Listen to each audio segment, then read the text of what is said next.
Welcome back to part two, explaining the Khalistan movement. And if you haven't seen part one, I suggest you start there. But this is number two of the series, again brought to you by ProPix Canada Media Limited. You can find us online at propicscanada.com. So let's take a look at the partition of India in 1947. So before the 1947 partition of India, Sikhs were not in majority of any of the districts of the pre-partition British Punjab province other than Ludhiana, where Sikhs formed 41.6% of the population. Rather, districts in the region had a majority of either Hindus or Muslims, depending on its location within the province. Now, British India was partitioned on a religious basis in 1947, where the Punjab province was divided between India and the newly created Pakistan. As a result, the majority of Sikhs, along with the Hindus, migrated from Pakistani region to India's Punjab, which included the present-day Haryana and Himachal Pradesh. The Sikh population, which has gone as high as 19.8% in some Pakistani districts in 1941, dropped to 0.1, so that's 0.1 in Pakistan, and rose sharply in the district assigned to India. However, they would still be a minority in the Punjab province of India, which remained a Hindu majority province. The Sikh relationship with Punjab, so we'll talk about that a bit, and that's according to the Sikh historian Harjot Singh Oberoi, and I'm probably saying the names wrong, I do apologize. But he argued that despite the historical linkages between Sikhs and Punjab, the territory has never been a major element of Sikh self-definition. He makes the case that the attachment of Punjab with Sikhism is a recent phenomenon stemming from the 1940s. Historically, Sikhism has been pan-Indian, with the Guru Granth Sahib, the main scripture of Sikhism, drawing from the works of saints in both North and South India, while several major seats in Sikhism, examples, the Nankana Sahib in Pakistan, the Takht Sri Patna Sahib in Brar, and the Hazur Sahib in Maharashtra. They're all located outside of Punjab. Oberoi makes the case that Sikh leaders in the late 1930s and 40s realized that the dominance of Muslims in Pakistan and Hindus in India was imminent.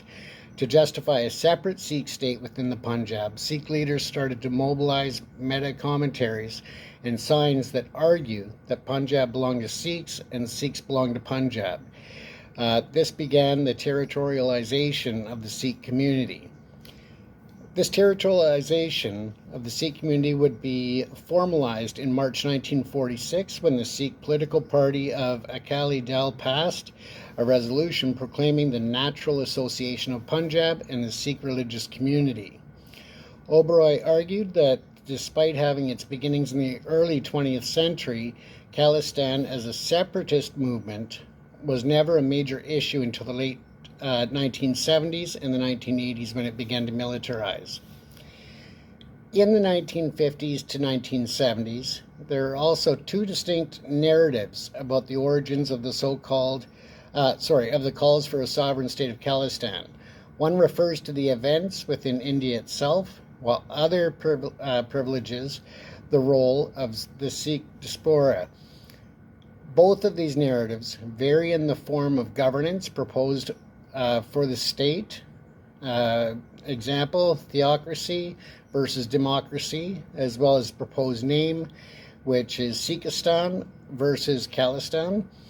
Even the precise geographical borders of the proposed state among them differs, although it was generally imagined to be carved out from one of the various historical constructions of the Punjab.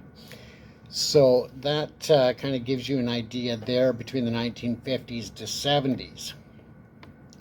So let's talk about the emergence in India, and that was established in December on the 14th in the year 1920. The Akali Dal was the Sikh political party that sought to form government in Punjab. Following the 1947 independence of India, the Punjabi Suba movement, led to the Akali Dal, sought the creation of a province, Suba, for Punjabi people. The Akali Dal's maximal position of demands was a sovereign state, i.e. Khalistan, while its minimal position was to have an autonomous state within India. The issues raised during the Punjabi Suba movement were later used as a premise for the creation of a separate Sikh community by proponents of Khalistan.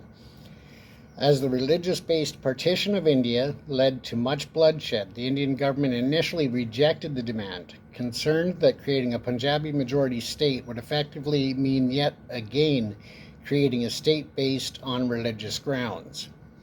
On the 7th of September in 1966, the Punjab Reorganization Act was passed in Parliament, implemented with effect beginning on the 1st of November in 1966 accordingly. Punjab was divided into the state of Punjab and Haryana, with certain areas to the Himachal Pradesh. Changarth was made centrally administered Union territory, while the Union government led by Indira Gandhi agreed with the creation of a Punjab state, but refused to make Changarth its capital and also refused to make it autonomous. The outcome of the Punjabi Suba movement failed to meet demands of its leaders. So we'll look forward to part 3, in which we'll talk about the Anandpur Resolution, the emergence in the diaspora, and continue on to learn more about the Khalistan movement. Once again, I do apologize for butchering some of the names. I do apologize for that. But again, I invite you to come back for part 3. And again, this series is brought to you by ProPix Canada Media Limited. That's PROPICS Canada.com.